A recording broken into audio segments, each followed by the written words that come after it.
आज उत्तर प्रदेश और ग्रेटर नोएडा के लिए क्योंकि बड़ा दिन रहा है, खास करके यूपी और ग्रेटर नोएडा में रहने वाले लोगों के लिए जेवर एयरपोर्ट पर पहला ट्रायल विमान उतरा है। इंडिगो का ये विमान परीक्षण उड़ान भरने में कामयाब रहा है।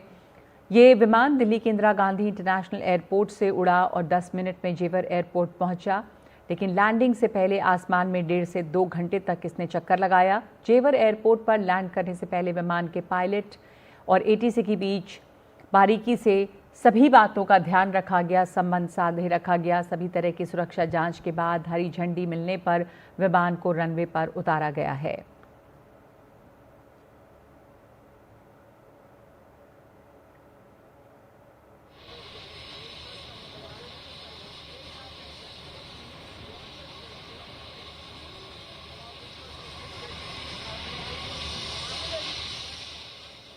हमारे साथ जुड़ गए हैं हमारे मेहमान इस पर बात करने के लिए, जो सीईओ रहे हैं YEIDA यानी यमुना एक्सप्रेसवे डेवलपमेंट अथॉरिटी, जो रही है अरुणवीर सिंह। अरुणवीर सिंह जी, धन्यवाद आपका समय के लिए। इस तमाम निर्माण कार्य में आपकी प्रमुख भूमिका रही है और अब ये जेवर एयरपोर्ट जो है वो विकास का केंद्र बनने की तैयारी में है, तो इसकी जो पूरी प्रक्रिया रही है और 2025 में यहाँ से कमर्शियल उड़ानें शुरू हो जाएंगी अब। जी बिल्कुल। ये 2021 में 29 सितंबर को हम लोगों ने कंसेशन एग्रीमेंट किया था, जो हमारे 100% FDI में एविएशन सेक्टर में ज्यूरिख इंटरनेशनल एयरपोर्ट AG को एयरपोर्ट बनाने का काम दिया गया था और इनको 3 साल में ये एयरपोर्ट बनाना था। इन्होंने 3 साल 2 महीने 11 दिन में इस काम को पूरा कर दिया, जबकि बीच में कोविड का भी काल था। उस कालखंड के बाद भी 15 जून 2022 से काम एक्चुअल शुरू हुआ और रिकॉर्ड समय में भारत के जो नागरिक विमानन इतिहास में इतने कम समय में कोई एयरपोर्ट समयबद्ध रूप से पूरा नहीं हुआ। तो इसके लिए सारे स्टेक होल्डर्स, विशेषकर किसान जिनकी ज़मीनें गई, जिन्होंने जो है खुद ही आगे बढ़ कर के डेवलपमेंट का हिस्सा बने, सारे लोग जो इस प्रक्रिया से जुड़े रहे, उन सबको बहुत बहुत बधाई। और इससे GDP में जो ग्रोथ होगी तो होगी ही, इसका मल्टीप्लायर इफेक्ट भी इकानमी पर पड़ेगा उत्तर प्रदेश के। तो आज बहुत बड़ा एक माइलस्टोन अचीव हुआ माननीय मुख्यमंत्री जी के प्रेरणा में, उनके निर्देशन में। और एयरपोर्ट ये 2021 में 29 सितंबर से कंसेशन एग्रीमेंट के बाद रिकॉर्ड समय में आज इसकी वैलिडेशन फ़्लाइट हो गई है। वैलिडेशन फ़्लाइट में सारी चीज़, जैसा आपने बताया, बारीकियों से जाँच की जाती है, जो है इसका वेट देखा जाता है, जो लैंडिंग सिस्टम, ऑपरेटिंग सिस्टम्स होते हैं, इक्विपमेंट्स होते हैं, सबकी जांच की जाती है। अब यह एयरपोर्ट पूरी तरह से तैयार है। यहाँ 3900 मीटर लंबा रनवे है, जो लगभग 4 किलोमीटर है। इसमें किसी प्रकार का कोड या विमान भी उतर सकते हैं और एयरबस 380 भी उतर सकता है, 7879 भी उतर सकता है और बड़े जहाज़ जो बन रहे हैं वो भी उतर सकते हैं। तो पूरी तरह से ये एयरपोर्ट अब तैयार है और यहाँ पर रूफ टॉप पे जो है वो टर्मिनल बिल्डिंग का काम एशिया का सबसे बड़ा एयरपोर्ट है और एशिया का भी सबसे बड़ा एयरपोर्ट है।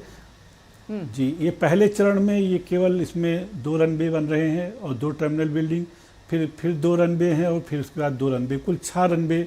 जब ये पूरा होगा तो 6 रनवे का एयरपोर्ट होगा, जिसमें एक डेडिकेटेड MRO का भी रनवे होगा। और ये 4 चरणों में पूरा होगा और इसमें जो कमर्शियल फ़्लाइट्स हैं वो 2025 अप्रैल से शुरू होने की बात है, तो जो बाकी पैसेंजर फ़्लाइट्स हैं उनकी कब शुरुआत हो पाएगी?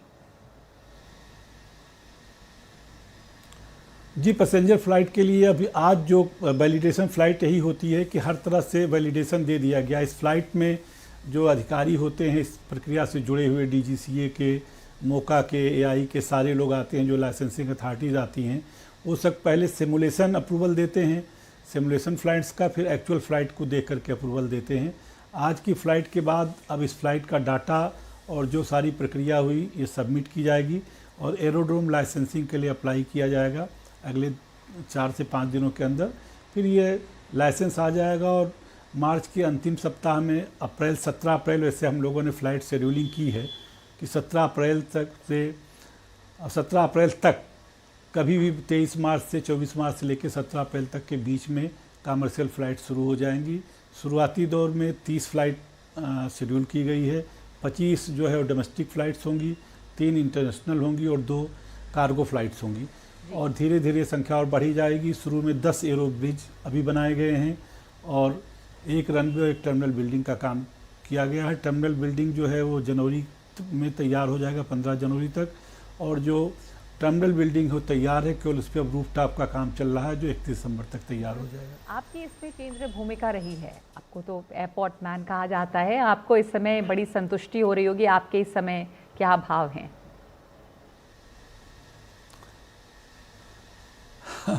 नहीं तो हम लोग तो सरकारी सेवक हैं और जो काम सौंपा जाता है एग्जीक्यूटिव वो काम पूरा करते हैं और सारा श्रेय जो है जनप्रतिनिधियों को, किसानों को, माननीय मुख्यमंत्री जी को, सरकार की पॉलिसी को जाता है।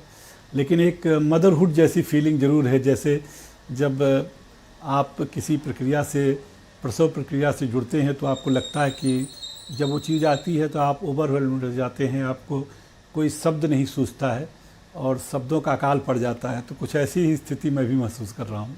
बहुत मुबारक हो आपको भी, बहुत धन्यवाद आपका समय के लिए। धन्यवाद। अरुणवीर सिंह जी, CEO YEIDA के बता रहे थे कि जो केंद्र में रहे हैं इस पूरी प्रक्रिया के, जेवर एयरपोर्ट अब तैयार है और कमर्शियल फ़्लाइट्स वहाँ पर जल्द ही शुरू हो रही हैं अप्रैल 2025 से। और अब आज का क्वेश्चन ऑफ द डे।